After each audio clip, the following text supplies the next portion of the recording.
Hello, online pipe community. Ethan, Parsimonious Piper here. And once again, I am joined by Father Brian and Father Richard. Today, today we are going to talk about the law, natural law versus positive law. Now, those of you who have been around my channel for a little while will recall that a year and plus ago, Father Brian and I started into C.S. Lewis' Mere Christianity. Lewis dives right into the notion of what we call a natural law. And we're not talking about science and physics and all of that. What used to be called, termed natural law, was the moral law derived from everything that we see around us and directly from its creator, God. The natural law we really all have in common. There are things that Lewis points out. We all know, for example, that it's wrong to lie to each other. We know that it's wrong to kill an innocent life. Those kinds of things are shared and derived from the natural law. The flip side of that is positive law, which is the governmental law that men institute. And what is against the natural law is not always against the positive or human law, and vice versa. There are things that we say are illegal to do, and particular in some countries where positive law conflicts very strongly with natural law. Some of those countries are our dear friends and allies, but the difference there, I think, is important enough for us to bounce off of each other and explore. What say you, gents? Let's have at it. Cage fight, cage fight. No, I promise you guys that'll never happen. Okay, No. okay. Natural law. C.S. Lewis goes right into this. Like I said uh, in Mere Christianity, but he's really encapsulating in a few chapters the philosophical basis that goes all the way back to well, the Greeks, Aristotle and Plato. And if you read the classics, they talked very much about the things that were natural, and the rules, the ethics, the morality of man. uh, and so Lewis is really just wrapping up, like I said, in a few short chapters, hundreds, thousands of years of natural law philosophy. Where else do we see this? Oh heavens. We see it over and over in the Bible. First off, St. Paul writes about the law that is written in the heart of of Gentiles. And that is the law that is written in the heart of every human person. And it contains just those things that you have said, but some other things besides. Uh, It includes all of our notions of fairness. Mhm. That's what justitia, what justice is that everyone receives what is their due. And to practice justice is one of the four cardinal virtues. Um, and cardinal in that case means the hinge virtue. Yeah. Uh, Means to give the respect to a person that a person is due, uh, and the treatment that every person is due. Well, that is what justice is: respect and treatment. Um,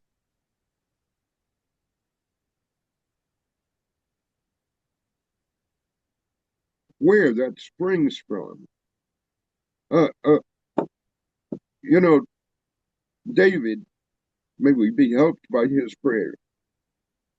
The psalmist says that he meditates on the laws of God both day and night. Now, I have no doubt that he did, but it wasn't all contained in Tanakh, the the scriptures, the Hebrew scriptures. It's also contained in the other book that God wrote, the Liber Mutus, the book without words, which is to say, nature, observing nature. We may learn the will of God and the way uh, of excellence. and and it does pay to meditate on those things because it will change your conduct. It will make you more the man that God means for you to be.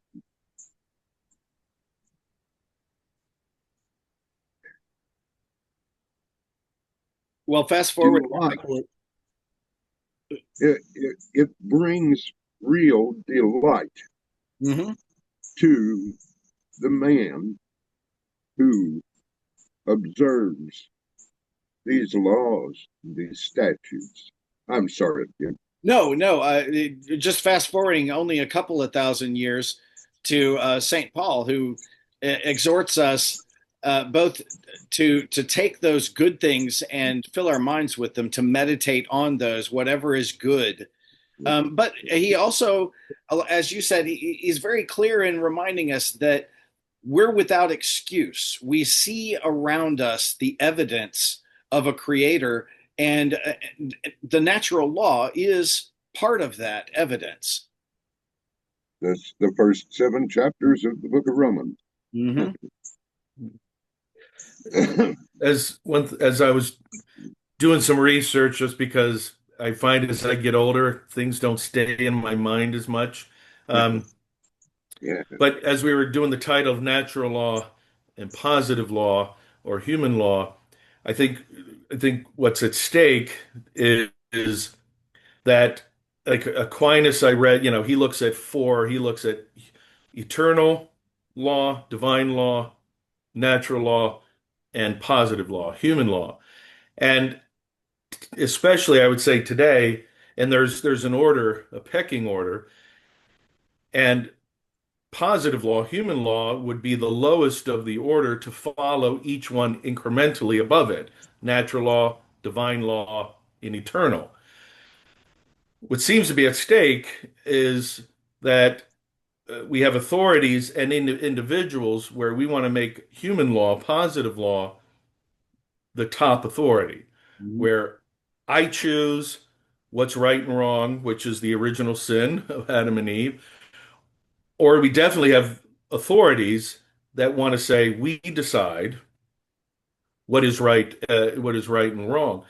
A few things that came to mind as we were looking at natural law is the fact that, Aquinas says a natural law, a few things is self-evident and it's innate to each person, and that human beings, can reflect upon their natural inclinations to come to know of God's law, eternal law, which is God's idea, God's plan, and He reveals that through divine law, which we talked about, mostly the scriptures, and yes, then natural law. And so for each person to be able to realize that I have innate within me, and it's self-evident through my own reflection, I can reflect on those natural inclinations and come to know what's right and what's wrong. And like a few things, again, I have to have notes, but a few things that help me to look at where Aquinas looks at, he says the first principle is self-evident is that the good should be done and pursued and the bad should be avoided, which I don't think most people would disagree with, but obviously what is the good becomes the it becomes the reflection in what's the bad. And then we can talk about this. He puts the others precepts, the other rules as of the natural inclination is self-preservation, procreation and education of offsprings, and the desire for the truth and life within society. And then it's interesting, then it makes sense. Then he breaks down from that is if it's a natural inclination of self-preservation, then that therefore means no murder, suicide. Then we start to get into things of abortion, other hot topics. Mhm. If we agree that the man has a natural inclination to procreate and to educate their offspring, then it would be then we have to start looking at what is marriage, and then have to look at marriage Mhm. to protect that procreation and offspring and the importance of family. And if there's a natural inclination for a desire for truth and to live in society, then we have to protect honesty, justice, and the common good. And that starts to affect, and it makes sense. It starts to get into a lot of hot topic that we get in today of, the LB, G and other stuff. I also want to be careful because it's your channel. I know YouTube will catch on certain things. So Sure. it's not my channel, so I do want to be careful. But there's a lot of these hot topics where we don't get into looking at is there a natural inclination and self-evident truth that's innate to us that is beyond me. Hmm. And that's where I think that, and I think we're especially getting into a time because I've already heard politicians say the government decides what's right and wrong. And that goes right in the face of, I'll let you guys, of natural law. Well, that's exactly the desired supremacy of positive law, and those who push that so hard is that if positive law is in fact supreme, if we upend a few thousand years of philosophy, both religious and secular for that matter, that and make man's positive law supreme, then the things that our country is founded on, for example, the belief that my ability to speak, my ability to assemble with other like people, my ability to defend myself, my right to freedom, that all of those things which natural law tells us are granted by our creator. Those are things that every human has innately. But if that's not true, if positive law is allowed to reign supreme, then the government has absolutely no qualms about squashing every one of those things that we consider to be dear and important individual rights and God given, that they are I not. will tell you where that comes from. I will tell you where it comes from. It comes from a philosophy called materialism. Yeah. It is the belief that matter and energy are all that there is, Yeah. that there is no spiritual anything that is real, and therefore right and wrong are, and good and evil that are thrown out the window. Right and wrong are social constructs, Mhm. according to these people.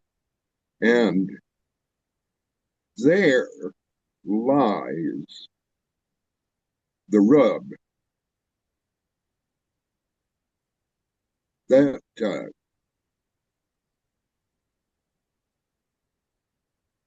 Adams, it was Adams who said that the Constitution was designed for a good and moral people. Now, I couldn't disagree more with Adams's religion. He was a Unitarian. But Unitarians back then did believe in God, at least. Mm-hmm. And uh,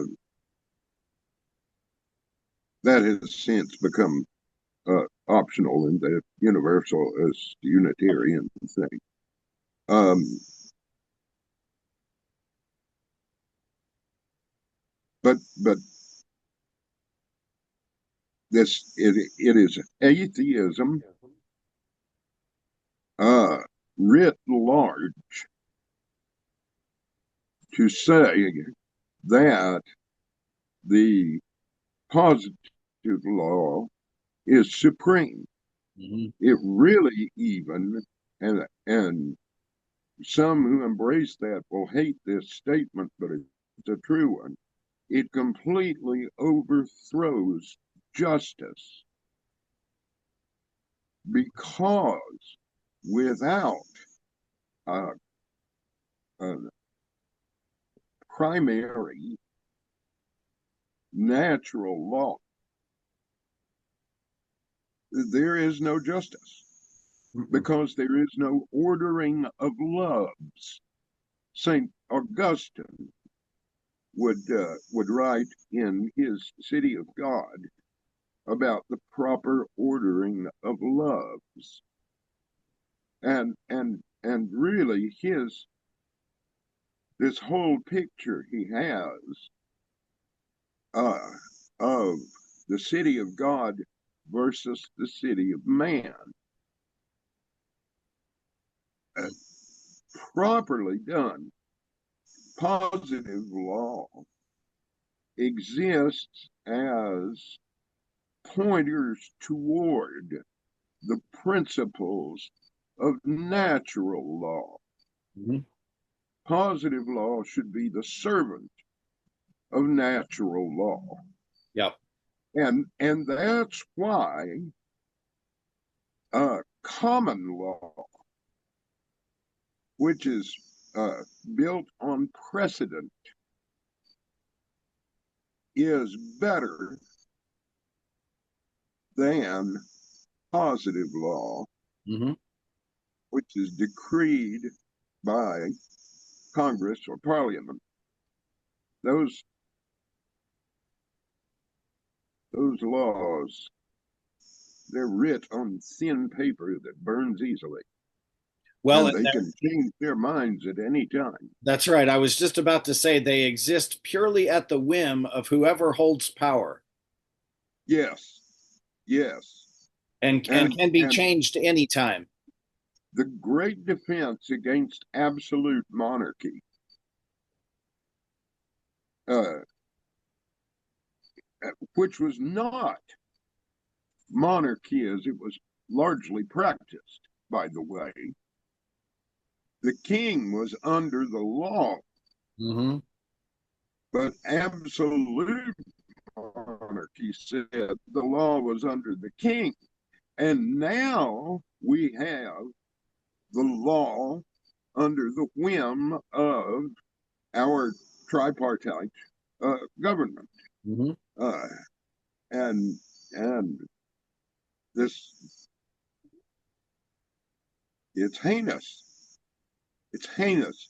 It's why they can get away with the enormities and atrocities that they have done. And the first thing I will tell you is the ease of divorce Mm-hmm. and the ease of abortion are both against human flourishing and are against the natural law.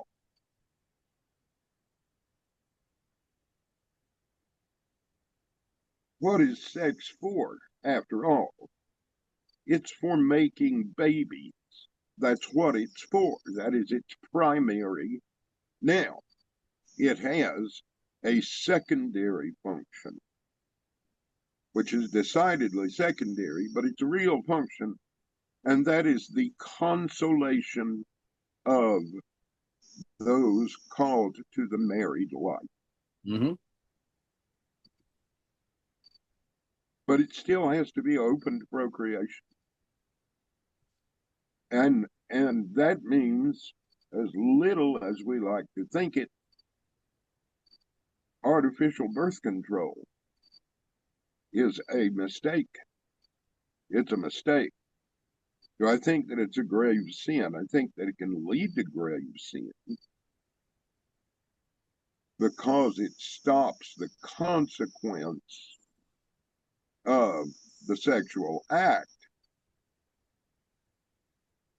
It can lead to grave sin because it can make us promiscuous.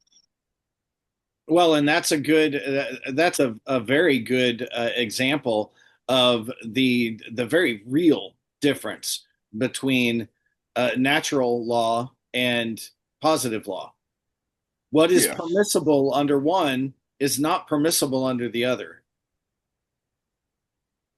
yes, and and we find under positive laws in this country the promotion of fatherless households, Yeah, and that was to the great detriment of the poor.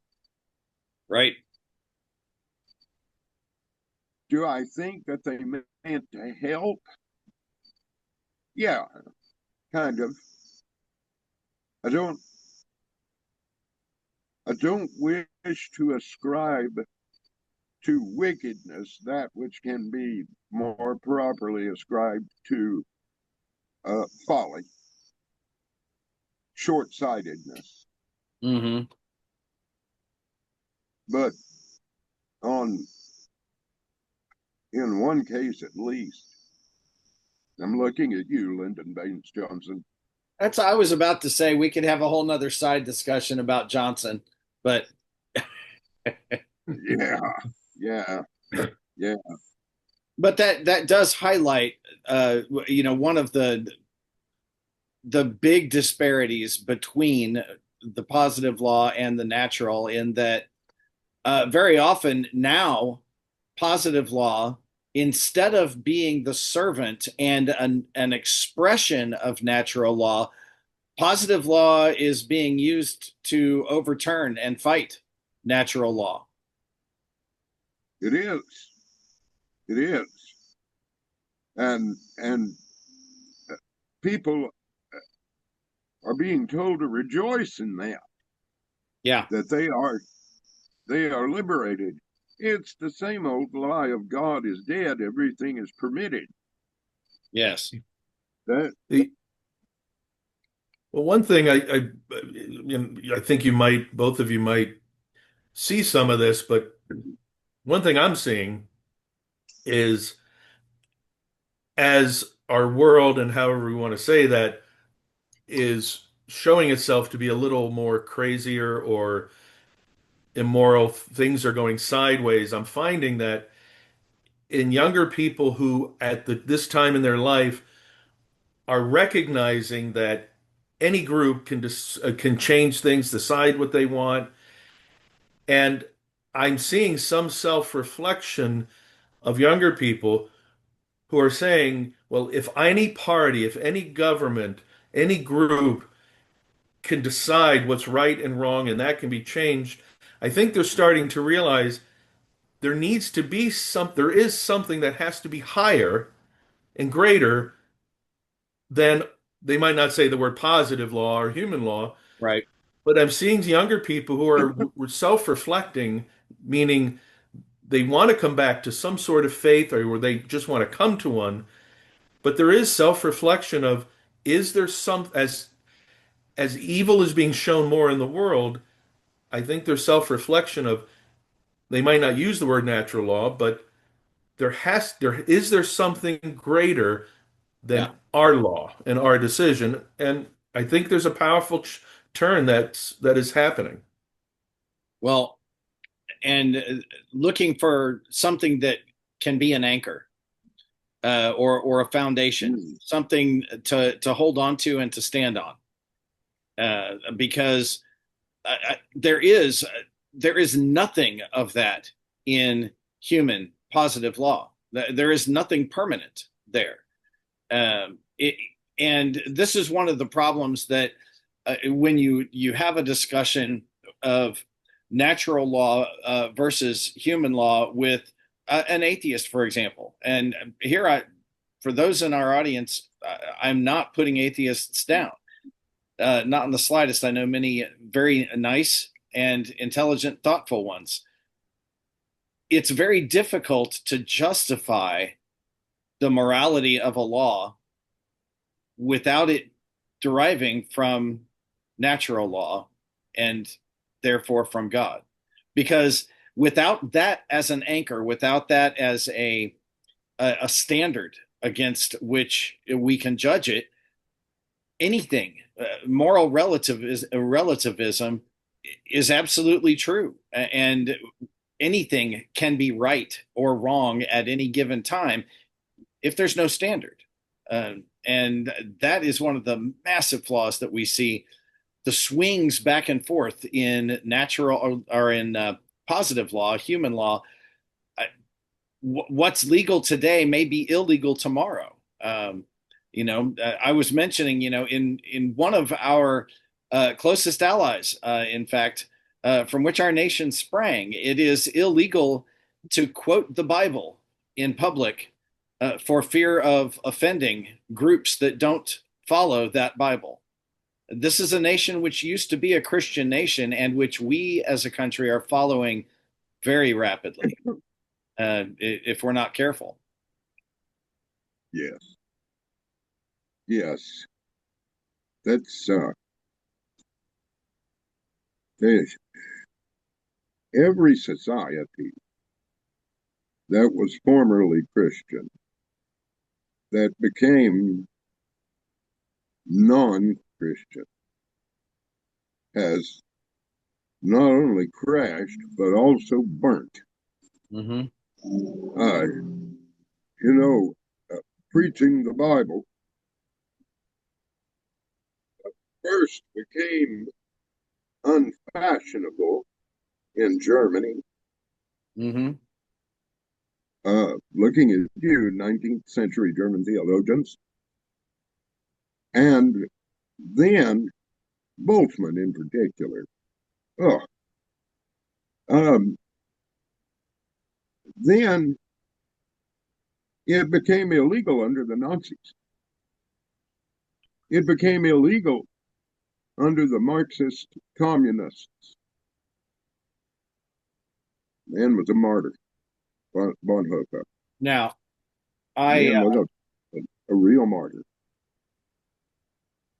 I don't necessarily hold him up as an example of someone whose theology I follow, but he pointed out so clearly how the abandonment of scriptural truth within the German church led directly to the rise of National Socialism within the nation and the support of a large portion of the clergy before it became so obvious that it was evil and it was too late for them to back out. So a very fascinating case study of exactly what you're talking about. If we don't stand up and speak, we wind up in the same position that much of Western Europe has found itself in. First, it's unfashionable, then it's illegal. That's right. That's right. And it's because it makes demands of us. Mm-hmm. And we foolish and perverse as we are, we don't want those demands. If God exists, if natural law is valid, then it places obligations upon us that we may not wish to follow. Mm-hmm. Well, that alienates the libertarian too. And who doesn't have libertarian friends? Well, somebody somewhere, but libertarian, small L libertarianism, right, is a real powerful strain in American thinking. And it's almost a part of what it is to be an American. We have to decide at some point, are we American Christians or Christian Americans? And it had better be that we are Christian Americans.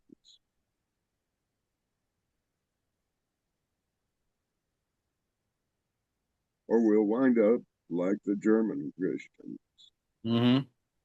like the Soviet Christians. Mm.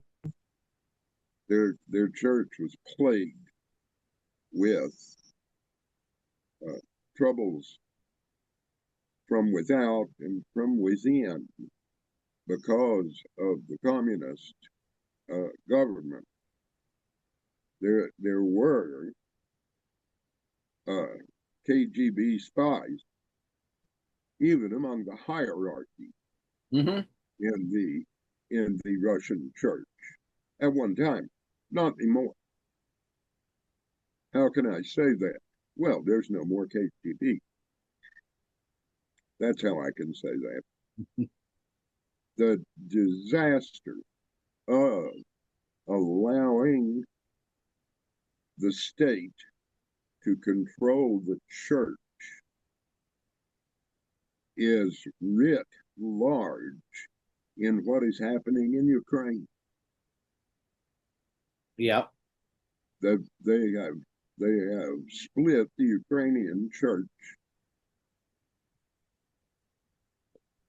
and are persecuting.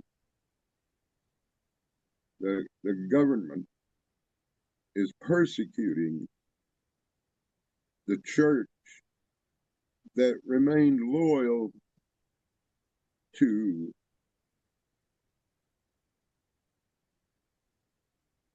not loyal to Moscow because they separated themselves Mm-hmm.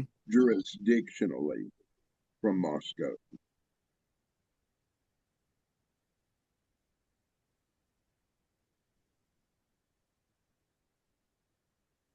I, I want to be careful talking about this.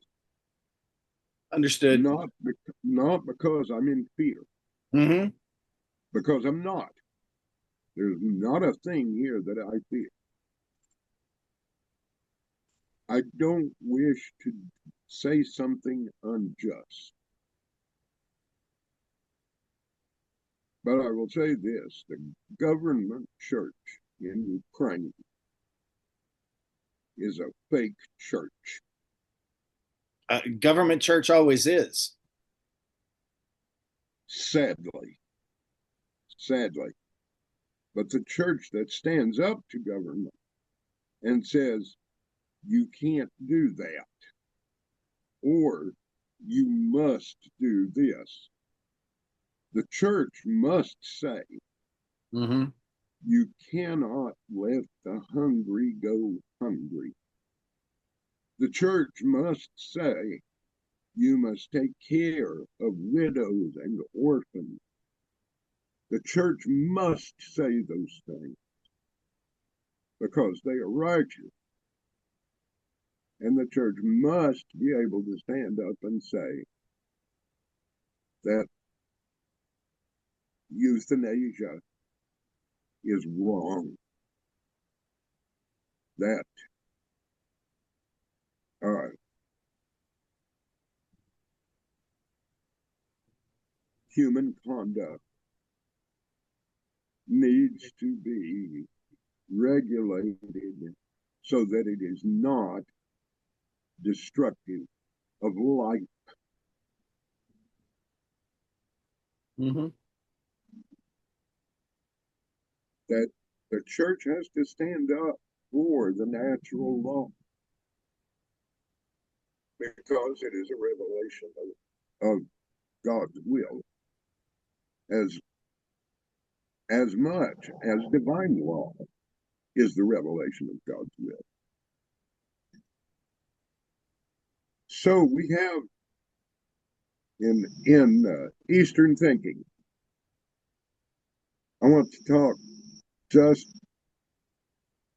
where the idea of positive law comes from is from man as the image of God. If we are the image of God, then by right we ought to do as God does, or we are being less than human. We are not being true to ourselves if we do not do as God does. Now, it would surely help to know that God Mm-hmm. does the divine law. Yep. Uh, and it is hard to be the image of God if you're not sure what he looks like. You need the clearest picture you can get. Uh, that's found, of course, in the gospel because God dwelt among us.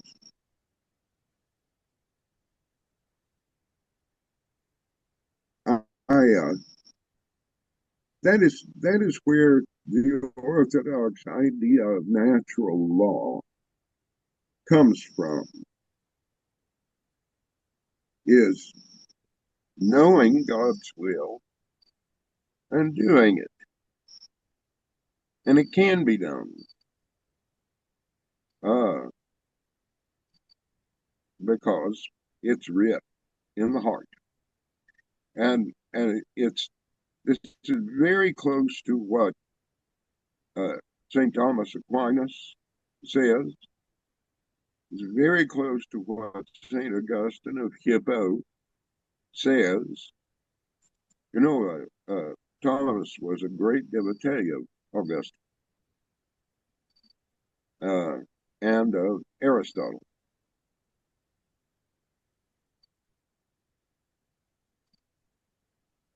Our great scholar uh, was a man named Barribreus, and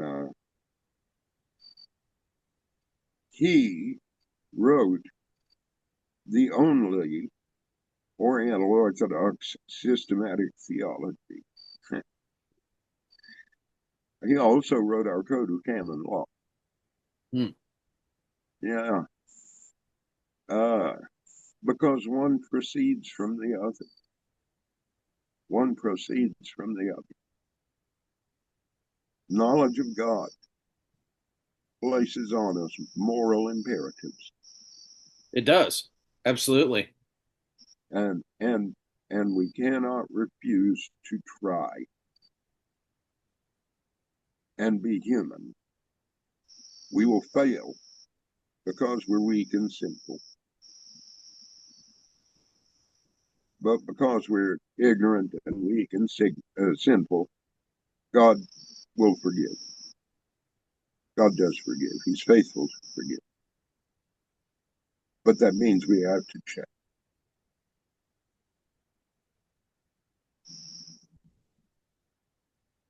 You pointed out, Ethan, that there is a swing from one excess to the other, this pendulum idea. The only governor on that pendulum of the excesses of positive law, the only governor is the natural law. It keeps it from going too crazy one way in terms of liberality, and it keeps it from going too crazy in the other way, which is conservatism. But only if we are willing to make ourselves subservient to it. Yes. And to it alone. And To it alone.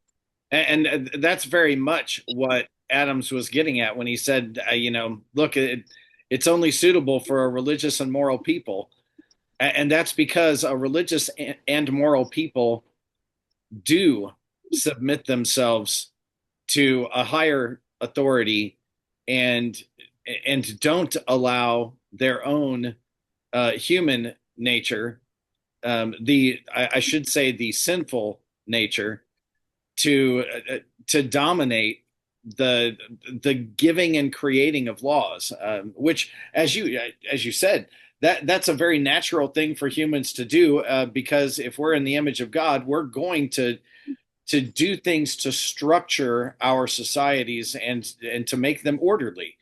And that's what laws should be about. They should be about preserving natural law. That's all positive law should be doing, is an Yes. expression of the preservation of natural law, no more, no less. In that sense, the libertarians have a point. Less government can be more. But go to an extreme in that direction, and we have no order whatsoever. So yeah, the natural law is most definitely the governor, but only if we submit to it. Yeah. And it could be a whole nother subject, but that submitting to it, Aquinas would say, is the practice of virtue. So not to go to any extreme, and virtue keeps you on the right path. So yeah. Pipe in there some more, Father Brian. But well, I'm sorry. No, pipe in some more there. That's a most definitely a track that, as a society, we Yeah, I mean, follow. because I was looking real even what Aquinas was talking about virtue, and basically he was saying virtue is the virtue is the practice of the habit of basically of following the natural law and keeping from the extremes of the pendulum, and the practice of yeah, I'd have to think more on it, but I've been thinking personally more about the importance of virtue of growing in the spiritual habits. And if we look at Father Richard mentioned about the cardinal virtues, and all the cardinal virtues are to keep us from the extremes. That Yes. fortitude is to keep you from the extremes, the justice, prudence, but they all. I mean, I've been trying to learn and teach my people about the virtues and what does that mean, and but basically that's virtue is the practice of natural law so that we stay within the natural law and God's law. Well, and that ties in what Richard was saying, the rights and that we get from natural law come with and actually generate responsibilities. That's And right. the practice of virtues is exactly that. It's one of those demands that God places on us, and one of the reasons that Christianity is unpopular in many circles is because it does place those demands. It's not just a bunch of freedom. It's also responsibility. There are things that we are obligated to do, uh, because of God's placing those obligations on us through the responsibilities inherent in natural law freedoms. The and to an extent, the virtues are the guideposts that will give us everything we need, but not everything we want. Because if I get everything I want, that means someone else is not going to get what they need, and vice versa. And so virtue seems to be the practice of those guideposts. So I get what I need from God, but it's not going to be everything I'm going to want. Well, that's the virtue of temperance, isn't Right. Yeah. Mm. Well, Well, it'll gentlemen, be interesting to see. Oh, go ahead. I was going to say it'd be interesting to see if everybody stays long enough to see what thoughts and questions. Um, hopefully, people might comment of thoughts and questions they might have in this, because that could spur on a lot. Yeah, I would really love to see that because this has been a very fruitful and interesting conversation for me, at least. A large part of it because it is so central to the founding of our country and this whole notion of this great American experiment is founded on making practical or human positive law subservient to the natural law. Our founding documents are inundated with references to the natural law, and you can't get away from that. Now you can decide that those things are dead and that we are going to replace them with human law, but that isn't where we started, and I pray it's not where we wind up. Gentlemen, I so appreciate you guys spending this time with us. And folks, like Father Brian said, if you've got questions or points to make regarding this, the